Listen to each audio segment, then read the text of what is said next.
दिखाई दे रहा है सबको? मेरा दिखाई दे रहा है सबको? सबको दिखाई दे रहा है? सबको दिखाई दे रहा है? Yes ma'am. ठीक है, तो आज का टॉपिक है प्री एनेस्थीसिया चेकअप। तो आज हम प्री एनेस्थीसिया चेकअप के बारे में पढ़ेंगे। तो प्री एनेस्थीसिया चेकअप होता क्या है? एनेस्थीसिया से पहले जो एक हम इवैल्यूएशन करते हैं वही हमारा प्री एनेस्थीसिया चेकअप होता है। तो अब हम इसके बारे में पढ़ते हैं। तो सबसे पहले हम पढ़ते हैं एनेस्थीसिया होता क्या है। Anaesthesia is the component of anaesthetic state include, मतलब एक एनेस्थीसिया एक कंपोनेंट है जिसमें क्या होगा, पेशेंट अनकॉन्शियसनेस होगा या पेशेंट की लॉस ऑफ मेमोरी हो जाएगी, लैक ऑफ पेन होगा या inability and attenuation of autonomic response to noxious stimulation होगा। जैसा कि मैंने पहले बताया कि जो एनेस्थीसिया एक ऐसी टर्म है या ऐसी सिचुएशन होती है जब पेशेंट क्या होता है, पेशेंट अनकॉन्शियस हो जाता है, मतलब बेहोश हो जाता है या उसको कुछ उस वक्त याद नहीं रहेगा या उसको कोई भी पेन की फीलिंग नहीं होती। तो ये सारी चीजें किसमें आती है? ये एनेस्थीसिया की वजह से आती हैं। ठीक है, तो जब भी हम पेशेंट को एनेस्थीसिया देते हैं, और एनेस्थीसिया कब दिया जाता है? सर्जरी के दौरान हम पेशेंट को एनेस्थीसिया अप्लाई करते हैं, जिसकी वजह से पेशेंट कुछ टाइम के लिए बेहोश हो जाता है या उसको कुछ टाइम के लिए पेन फील नहीं होता या वो कुछ टाइम के लिए उसकी याददाश्त चली जाती है, उसे कुछ पता ही नहीं चलता और ऑपरेशन हो जाता है। तो एनेस्थीसिया जब भी हम ओटी रूम में अप्लाई करते हैं तो उससे पहले हम पेशेंट का इवैल्यूएशन, प्रॉपर एक इवैल्यूएशन करते हैं और उसी इवैल्यूएशन को हम बोलते हैं प्री एनेस्थीसिया चेकअप। ठीक है, तो जैसा ये आपको इस स्लाइड में दिखाई दे रहा है, प्री ऑपरेटिव इवैल्यूएशन। ठीक है, प्री ऑपरेटिव इवैल्यूएशन मतलब ऑपरेशन से पहले होने वाला इवैल्यूएशन। ठीक है, तो इसमें जैसा कि दिखाई दे रहा है, define as the process of clinical assessment. जो हमारा प्री ऑपरेटिव इवैल्यूएशन है उसको हमने कैसे डिफाइन किया?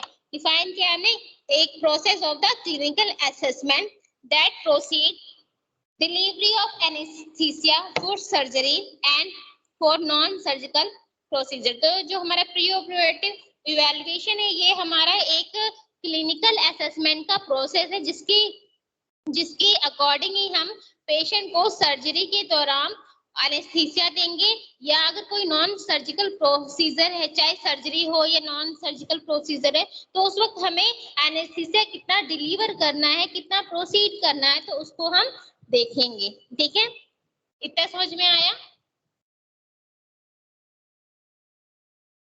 इतना समझ में आया?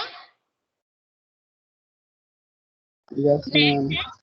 नेक्स्ट है, it consist of consideration of information of multiple resource. इसमें क्या, जो हमारा प्री ऑपरेटिव इवैल्यूएशन है इसमें बहुत सारे इंफॉर्मेशन, बहुत सारे मल्टीपल इंफॉर्मेशन क्या होते हैं, कंसिस्ट होते हैं। दैट में इंक्लूड पेशेंट्स इंटरव्यू, जिसमें हमारे पेशेंट का इंटरव्यू होगा, उसके मेडिकल रिकॉर्ड्स होंगे, उसका physical examination and finding from medical test और इवैल्यूएशन, सब कुछ उसमें मतलब हमें मालूम होगा या इस जो हमारा प्री ऑपरेटिव इवैल्यूएशन है सब में ये चीजें प्रेजेंट होंगी। ठीक है, अब बात आती है गोल की, हमारे प्री एनेस्थेटिक चेकअप का गोल क्या है। मतलब अगर हम कोई भी काम करते हैं तो उसका कोई ना कोई मकसद होता है कि हम ये काम क्यों कर रहे हैं। तो उसी तरह प्री एनेस्थेटिक चेकअप का भी एक कोई ना कोई गोल है। तो जैसा कि इसमें बताया गया है कि इसका मेन गोल क्या है, to ensure that patient is in the best condition. ये पता करने के लिए कि जो पेशेंट है बेस्ट कंडीशन में, इसको इंश्योर करने के लिए हम प्री एनेस्थेटिक चेकअप करते हैं। ठीक है, नेक्स्ट है, patient with unstable symptom should be postpone for optimization prior to elective surgery. मतलब इसमें क्या है, पेशेंट विद अनस्टेबल सिम्टम मतलब पेशेंट है जिसमें कोई भी सिम्टम क्या है, स्टेबल नहीं है, अनस्टेबल सिम्टम है, उसको क्या है, शुड बी पोस्टपोन, उसको हम पोस्टपोन ऑप्टिमाइजेशन के लिए पोस्टपोन कर देंगे अगर किसी, और उसके लिए फिर हम क्या करेंगे, एक इलेक्टिव मतलब इलेक्टिव की हम इस सर्जरी को कब करना चाहेंगे अपनी मर्जी से उसे फिर हम आगे की तरफ करवा सकते हैं। तो इसलिए हमें प्री एनेस्थेटिक चेकअप की जरूरत होती है। नेक्स्ट है anesthetic drug and technique have profound effect on human physiology। जो हम anesthetic drug और टेक्निक का यूज करते हैं वो हमारे ह्यूमन फिजियोलॉजी पे इफेक्ट करता है, मतलब ह्यूमंस में होने वाले जो फंक्शन है उस पे इफेक्ट करता है। Focus review of all major organ system should be done prior to elective surgery. जब भी हम इलेक्टिव सर्जरी करते हैं तो उसके लिए हमें प्रायोरिटी देनी पड़ती है, ऑर्गन सिस्टम को हमें सबसे पहले प्रायोरिटी देनी पड़ती है, इसलिए सबसे पहले उन पे हमें फोकस करना पड़ता है। अब बात है ऑब्जेक्ट की, हम प्री एनेस्थेटिक चेकअप क्यों करते हैं, ठीक है, और इसमें क्या क्या, इसको करने से हमें क्या क्या पता चलता है। तो इसमें ऑब्जेक्टिव में हमारे आते हैं doctor patient relation, patient data, anaesthetic plan, patient consent, ठीक है। तो हमारे जो प्री एनेस्थेटिक चेकअप का जो ऑब्जेक्टिव हम इसे क्यों करते हैं उससे हमें क्या मिलता है, तो इसमें डॉक्टर और पेशेंट का एक रिलेशन बनता है, साथ साथ इसमें पेशेंट का डाटा हमें मिलता है, और ये भी हमें उसके बाद हमें एनेस्थेटिक प्लान करने का भी मौका मिलता है कि किस तरह हमें ड्रग्स देनी है, और साथ साथ हमें पेशेंट का कंसेंट फॉर्म भी मिल जाता है कि अगर ये की ऑपरेशन होगा या एनेस्थीसिया होगा तो उसकी जिम्मेदारी हमारी नहीं होगी, ठीक है। अब बात करते हैं step of pre operative visit, ठीक है। तो जैसा कि इसमें स्लाइड में आपको दिखाई दे रहा है, step of pre operative visit में है सबसे वन प्रॉब्लम आइडेंटिफिकेशन, कि जब भी कोई पेशेंट प्री ऑपरेटिव विजिट के लिए जाएगा तो सबसे पहले आइडेंटिफाई करना पड़ेगा कि उसकी प्रॉब्लम क्या है। तो इसमें है प्रॉब्लम आइडेंटिफिकेशन की कौन सी प्रॉब्लम है उसको पहले आइडेंटिफाई करना है, फिर रिस्क असेसमेंट करना है कि कौन कौन से रिस्क हो सकते हैं, ठीक है, फिर प्री ऑपरेटिव प्रिपरेशन करनी है, उसके बाद हम एनेस्थेटिक टेक्निक का प्लान करेंगे कि हमें कौन सा एनेस्थीसिया देनी है और उसके लिए हमें कितनी डोज पेशेंट को देनी है। अब आता है हमारा क्लिनिकल एग्जामिनेशन। तो हमारे प्री एनेस्थेटिक चेकअप के अंदर हम आता है क्लिनिकल एग्जामिनेशन। तो इसमें कौन कौन से एग्जामिनेशन इसमें इन्वॉल्व है, तो क्लिनिकल एग्जामिनेशन में फेज 1 में होगा हमारा हिस्ट्री टेकिंग, ठीक है, जिसमें क्या है पेशेंट की सारी हिस्ट्री या इंफॉर्मेशन ली जाएगी। तो हिस्ट्री टेकिंग में उसकी फैमिली के बारे में, उसका नेम, उसका सेक्स, फीमेल है कि फीमेल है, एज, कहाँ रहता है, और उसके घर में कोई प्रॉब्लम मतलब उसको कोई डिजीज है तो क्या ये डिजीज किसी इसकी मतलब फैमिली में कभी किसी को हुआ है, या ये जो प्रॉब्लम है वो क्या इनहेरिटेंस है, इन सब की क्या करनी है हिस्ट्री टेकिंग लेनी, इंफॉर्मेशन लेनी होगी। तो फर्स्ट फेज में आता है हमारा हिस्ट्री टेकिंग, और साथ साथ इसमें ये भी पता करना पड़ता है कि जो बीमारी से क्या पहले कभी हो चुकी है या इससे पहले कोई सर्जरी हो चुकी है, इन सब के बारे में मतलब हमें इंफॉर्मेशन लेनी पड़ती है। नेक्स्ट है हमारा फेज 2। फेज 2 में होता है हमारा फिजिकल एग्जामिनेशन, जिसमें हम फिजिकल एग्जामिनेशन करके जो भी पेशेंट के अंदर जो भी प्रॉब्लम है उसको हम फाइंड आउट करते हैं कि उसकी टीपीआर सही है कि नहीं, उसका या उसकी ऑर्गन्स प्रॉपर वर्क करे, ये सारा क्या है हमारे फिजिकल एग्जामिनेशन में।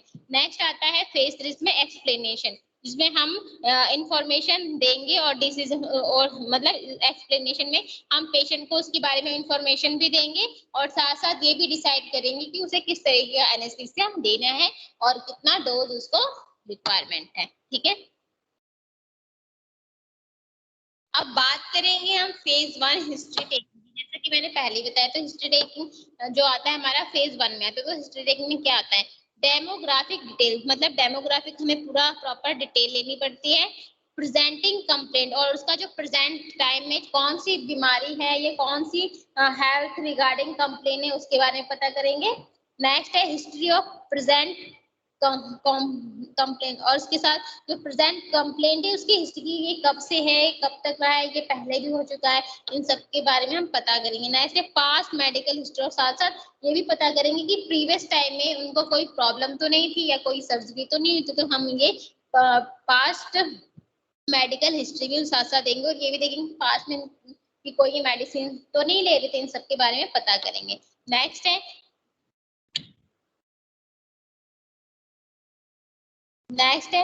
प्रीवियस एनेस्थेटिक हिस्ट्री, ठीक है, जिसमें हमारा है प्रीवियस एनेस्थेटिक हिस्ट्री, जिसमें क्या है, एनी डिफिकल्टी इंट्यूबेशन, मतलब प्रीवियस पहले कभी एनेस्थीसिया मतलब पहले कभी अगर ऑपरेशन हुआ है उस टाइम उनकी एनेस्थीसिया की हिस्ट्री कौन कौन सी की, कहीं उनको एनेस्थीसिया देने से इंट्यूबेशन में डिफिकल्टी तो नहीं है, एलर्जी तो नहीं है, ठीक है। तो ये सारी हमारी प्रीवियस एनेस्थेटिक हिस्ट्री में आती है। नेक्स्ट ड्रग हिस्ट्री की, कौन सी मेडिकेशन उनकी चल रही है, तो ये हमारी आती है ड्रग हिस्ट्री में। नेक्स्ट है फैमिली हिस्ट्री की, कहीं ये किनकी फैमिली में ये प्रॉब्लम किसी और को तो नहीं है, और ये पता करते हैं कि कहीं ये जो प्रॉब्लम है जेनेटिक तो नहीं है, तो हम इसमें हम फैमिली हिस्ट्री भी लेते हैं। नेक्स्ट है सोशल हिस्ट्री की, कहाँ सोशल हिस्ट्री में ये देखा जाता है कि जो पर्सन है उसका लाइफ स्टाइल क्या है और वो कहाँ रहता है, ठीक है। तो इस हिसाब से भी उसकी प्रॉपर हिस्ट्री ली जाती है। नेक्स्ट है सिस्टमैटिक इंक्वायरी, नॉर्मल सिस्टम के अकॉर्डिंग और जो उनके सिस्टम के अकॉर्डिंग उनके जो जितनी भी सारी इंक्वायरी होती है वो देखी जाती है।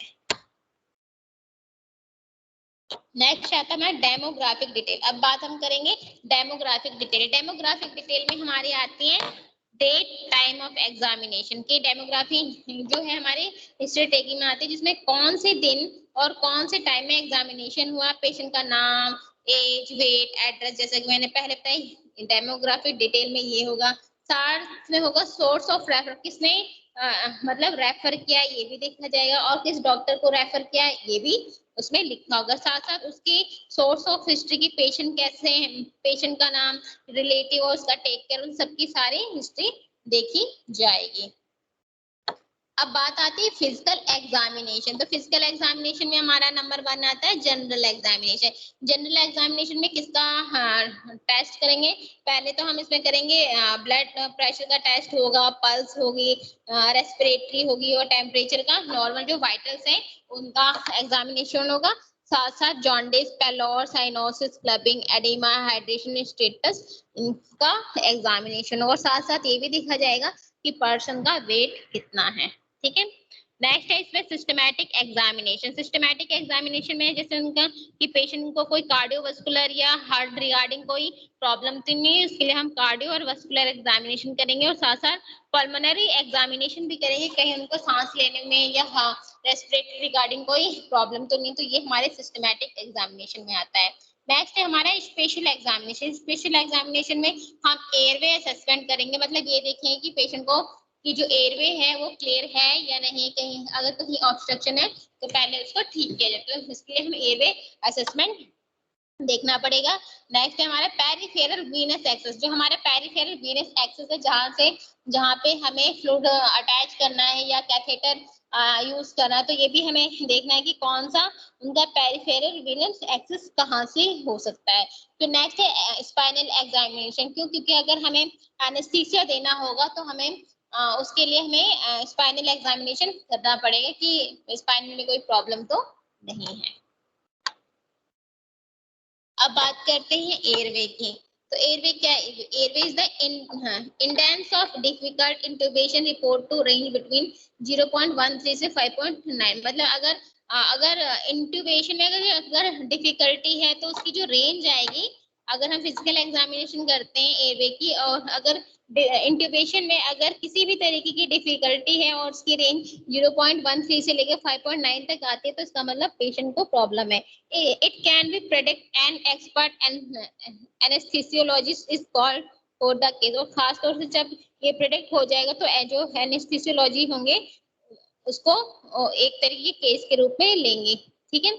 Evaluation is the first step in the management of difficult intubation, ठीक है। जो डिफिकल्ट जो इवेल्युएशन है ये मैनेजमेंट का सबसे पहला इवेल्युएशन होता है, जिसमें क्या होता है डिफिकल्ट इंट्यूबेशन की मैनेजमेंट की बात की जाती है, ठीक है। क्यों, क्योंकि हमें एनेस्थीसिया देना पड़ता है, तो एनेस्थीसिया ऑक्सीजन के साथ मिक्सअप करके पेशेंट को पहुंचाई जाती है। अगर एयरवे में किसी भी तरीके का ऑब्स्ट्रक्शन होगा तो पेशेंट को सांस लेने में दिक्कत आ सकती है, और एनेस्थेटिक गैस रिएक्ट नहीं कर पाएंगी और ना ही पेशेंट बेहोश हो पाएगा। तो इसके लिए हमें इंट्यूबेशन को एग्जामिन करना पड़ता है। अब बात आती है एयरवे क्लासिफिकेशन सिस्टम। तो हमने एयरवे को मतलब क्लासिफाइड किया है, तो उसके अगर हम तो उसके अकॉर्डिंग हमने यहाँ पे कुछ स्कोर्स दिए हुए हैं। अब ये देखो, अभी क्या है एयरवे का, तो उसमें आपको दिख रहा होगा ना, आपको यहाँ पे माउथ के अंदर की पासेस दिख रही होंगी कि क्लास 1 में पासेस ज्यादा है, सेकंड में थोड़ी कम है, थर्ड में और भी कम हो गई है, और फोर्थ में क्या है, फोर्थ में एयर पास होने की कोई जगह ही नहीं है कि टॉन्सिल उसमें कुछ भी नहीं दिखाई दे रहा है। ठीक है, तो इसकी वजह से क्या है, इसकी वजह से हमें इंक्यूबेशन को देखना पड़ता है।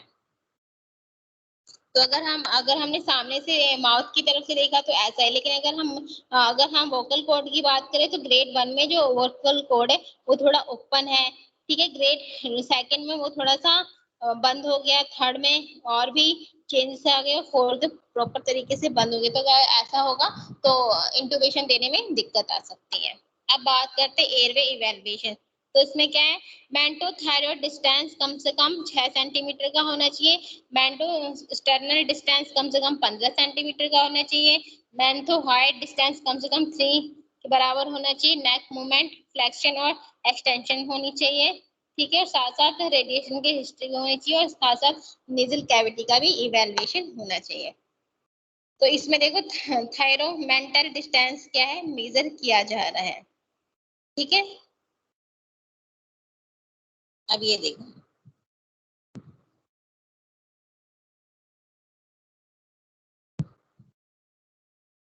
अब है डिफिकल्ट इंट्यूबेशन। ठीक है, जिसमें अब डिफिकल्ट इंट्यूबेशन क्या है, तो mouth opening less than 3 centimetre, अगर माउथ 3 सेंटीमीटर से कम खुलता है तो ये हमारी डिफिकल्ट इंट्यूबेशन में आता है। लिमिटेशन ऑफ लैक मूवमेंट, और जो नेक है वो लिमिट में ही अगर मूव करे तो भी उसकी वजह से इंट्यूबेशन में डिफिकल्टी आ सकती है। मैक्रोग्नेटिया में हो सकता है, माइक्रोग्लोसिस में हो सकता है, प्रोट्रैक्शन ऑफ टीथ आ गया तो भी इंट्यूबेशन में डिफिकल्टी आती है, शॉर्ट नेक होगा तो भी इंट्यूबेशन में डिफिकल्टी आती है, और मॉर्बिडिटी ऑफ सैटी भी बेसिटी की वजह से भी इंट्यूबेशन में डिफिकल्टी आती है। अब ये देखो, एयरवे एग्जामिनेशन। ठीक है, अगर नॉर्मल होगा, अगर नॉर्मल है तो क्या ओपन माउथ नॉर्मली, नॉर्मल में जो पर्सन होगा वो माउथ को नॉर्मली क्या करेगा, ओपन होगा। तो जो एडल्ट होगा तो greater than 2 finger width 3 centimetre, जो एडल्ट है अगर माउथ को ओपन करेगा तो कम से कम वो मतलब 2 फिंगर से बड़ी हो, 2 फिंगर से बड़ी उसकी चौड़ाई होगी, नहीं तो 3 सेंटीमीटर की राउंड को मेजर कर सकते हैं। able to visualize at least part of uvula and tonsillar, और एबल नॉर्मल अगर होगा तो कम से कम हमें ओविला और टॉन्सिल प्रॉपर दिखने चाहिए। ठीक है, जब भी माउथ ओपन होगा तो कम से कम हमें ओविला और टॉन्सिलर पिलर दिखाई देना चाहिए, और टंग बाहर की तरफ होना चाहिए जिस साइड वो बैठा है। ठीक है, नॉर्मल चिन जो लेंथ है, मतलब जो नॉर्मल जो एडल्ट की जो चिन लेंथ है वो कम से कम 2 फिंगर से चौड़ी होनी चाहिए, कह लो 3 सेंटीमीटर से बड़ी होनी चाहिए। ठीक है, normal leg flexion and extension without pain, अगर पेशेंट नॉर्मल है तो उसकी वो जो अपनी नेक को जो मूवमेंट देगा फ्लेक्शन और एक्सटेंशन में, वो बिना पेन के थ्रू होना चाहिए, और उसमें कोई भी एनेस्थीसिया नहीं देना होगा। ठीक है, अब बात करते हैं एयरवे एग्जामिनेशन। एयरवे एग्जामिनेशन में अगर नॉर्मल ना हो, अब नॉर्मल हो, ठीक है, तो अब नॉर्मल क्या होगा, स्मॉल या रिसेस चिन, अगर अब नॉर्मल है तो चिन जो होगी स्मॉल होगी, या वो ज्यादा बाहर फैली हुई होगी। इन एबिलिटी टू ओपन माउथ, जिसमें जो पेशेंट है वो माउथ को नॉर्मली ओपन नहीं कर पाएगा। Inability to visualise at least part of uvula, और अब नॉर्मल में जो पेशेंट है उसका ओविला विजुलाइज नहीं हो पाएगा, या माउथ या ओटेंसिल नहीं दिखाई देगा। अगर वो माउथ को ओपन भी करे और टंग को बाहर भी निकाले तो अब नॉर्मल में उसकी ना तो ओवुला दिखाई देगी और ना ही टॉन्सिल दिखाई देगा। हाई आर्क प्लेट बनेगी, टॉन्सिलर हाइपरट्रॉफी हो जाएगा, neck has limited range of motion, और नेक की जो मोशन होगी वो भी लिमिट हो जाएगी, प्रॉपर मोशन नहीं कर पाएगी। लो सेट ईयर हो जाएगा, मतलब कानों से थोड़ा सा कम सुनाई देगा, और significant obesity of face and neck, और साथ साथ फेस और नेक में मतलब मोटापा आ जाएगा, मतलब जो नेक और फेस है वो बहुत ज्यादा फूल जाएंगे, मोटे से हो जाएंगे। ठीक है, अब आता है हमारा एयरवे असेसमेंट, जिसमें प्रेडिक्टिव टेस्ट सेंसिटिविटी आती है, जिसमें क्या है मालापैथी मॉडिफाइड टेस्ट किया जाएगा जिसमें हम फ्रेंगल स्ट्रक्चर को विजुअलाइज करेंगे। नेक्स्ट हमारा पार्टल टेस्ट के थ्रू हमें थायरोमेंटल डिस्टेंस स्मॉलर देन 6.5 सेंटीमीटर पता चलेगा। नेक्स्ट है हमारा मैंडुलर प्रोट्रक्शन जिसमें क्या है inability to protrude lower incisor beyond the upper, मतलब जो इसमें जो प्रोट्रूड है लोअर इंसिजन दिखाई देगा अपर के नीचे। इसमें हमारा वेल्सन टेस्ट भी होगा और साथ साथ रेडियोलॉजिकल एग्जामिनेशन में होगा हमारे मैंडिबल और सर्वाइकल स्पाइन का असेसमेंट होगा। ठीक है,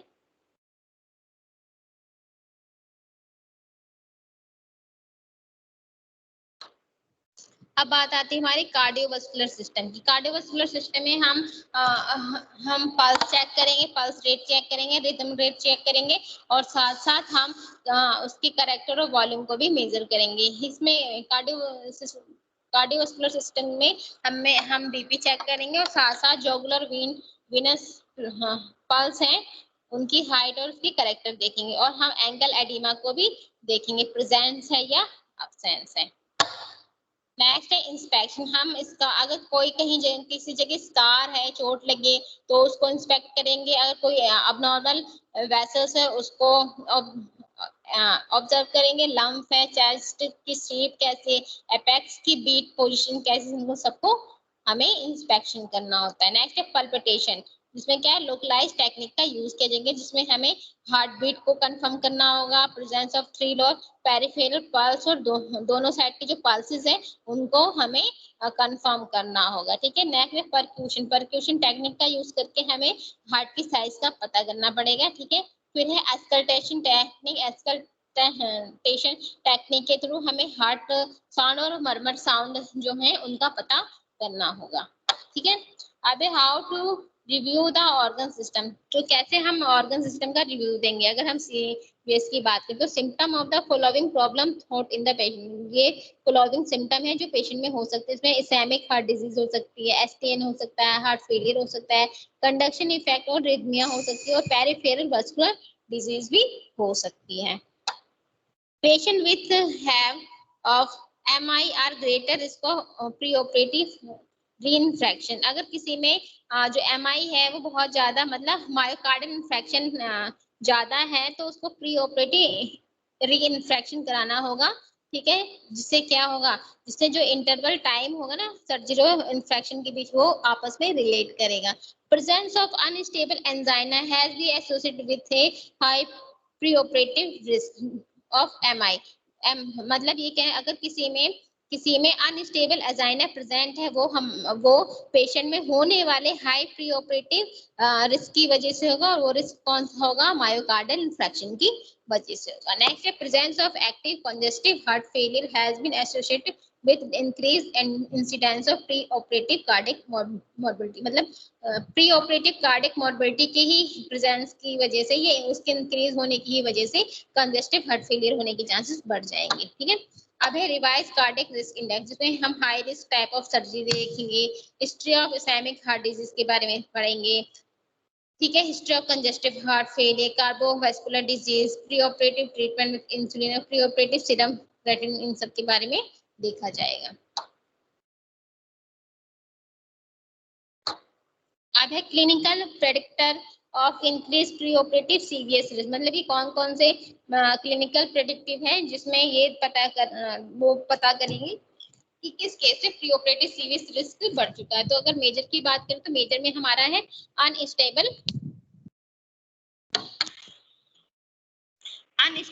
कोरोनरी सिंड्रोम। मेजर में हमारे आते हैं अनस्टेबल कोरोनरी सिंड्रोम जिसमें हमारे आ गया recent myocardial infection with evidence of importance ischemic risk. मतलब अगर किसी को अभी रिसेंट में ही एमआई हुआ हो, मायोकार्डियल इन्फेक्शन हुआ हो जिसकी वजह से इस्केमिक रिस्क बढ़ गया हो, ठीक है, उसकी सिम्टम बढ़ गए हो, अनस्टेबल या सीवियर एंजाइना हो गया हो, डिकम्पनसेट कंजेस्टिव हार्ट फेलियर हो गया हो, सिग्निफिकेंट एरिथमिया हो गया हो, हाई ग्रेड एवी ब्लॉक हो गए हो, आर्टरो वेंट्रिकुलर वॉल ब्लॉक हो गए, सिस्टमैटिक वेंट्रिकुलर एरिथमिया हो गया हो। तो ये क्या है, मेजर प्रॉब्लम्स है या रिस्क है।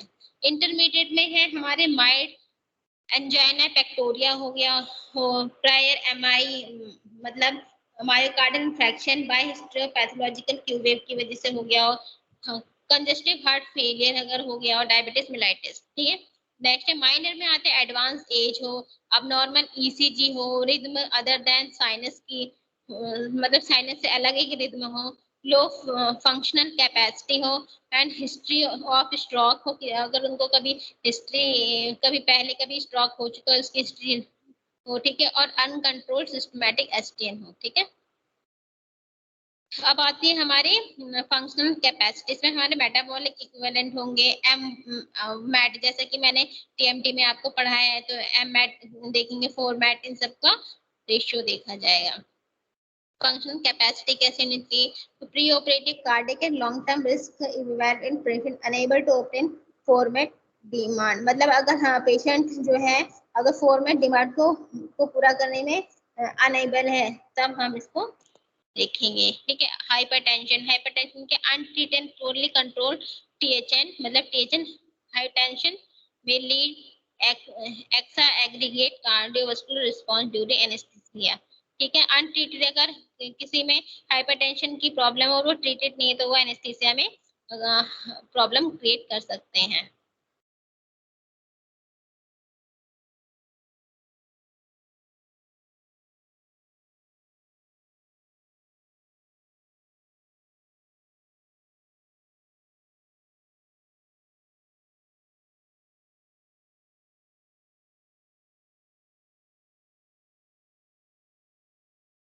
अब आता है प्री ऑपरेटिव इन्वेस्टिगेशन, जिसमें जनरल हम कंप्लीट ब्लड काउंट करेंगे, हीमोग्लोबिन टेस्ट लेंगे, क्लोटिंग स्क्रीनिंग करेंगे, लीवर फंक्शन टेस्ट करेंगे, ईसीजी करेंगे, इकोकार्डियोग्राम करेंगे, चेस्ट एक्स लेंगे, ब्लड शुगर लेवल चेकअप करेंगे, electrolyte, blood urea, nitrogen, keratin की क्वांटिटी को मेजर करेंगे। ठीक है,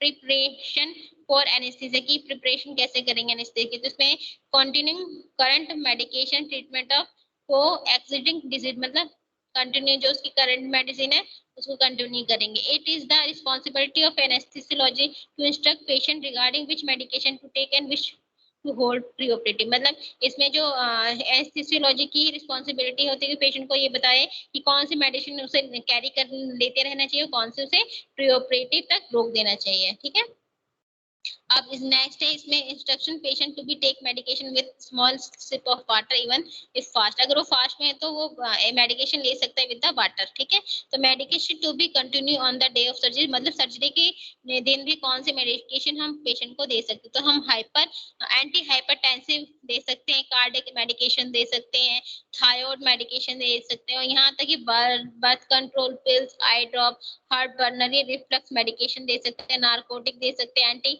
कॉन्वेंशनल दे सकते हैं, एस्थमेटिक मेडिकेशन भी दे सकते हैं। अब बात करते हैं एस्पिरिन। एस्पिरिन में मेडिसिन है जो एंटी क्लोटिंग के काम आता है। ठीक है, अब है मेडिसिन टू बी डिसकंटिन्यू, कौन सी मेडिसिन मतलब डिसकंटिन्यू कर रोक देंगे, तो इसमें है टॉपिकल मेडिकेशन जैसे क्रीम ऑइंटमेंट को रोक देना, ओरल हाइपोग्लिसीमिया एजेंट को रोक देना है, डायूरेटिक ड्रग को सर्डी नेफी को, नसाड भी और वारफरिन को भी रोक देना है।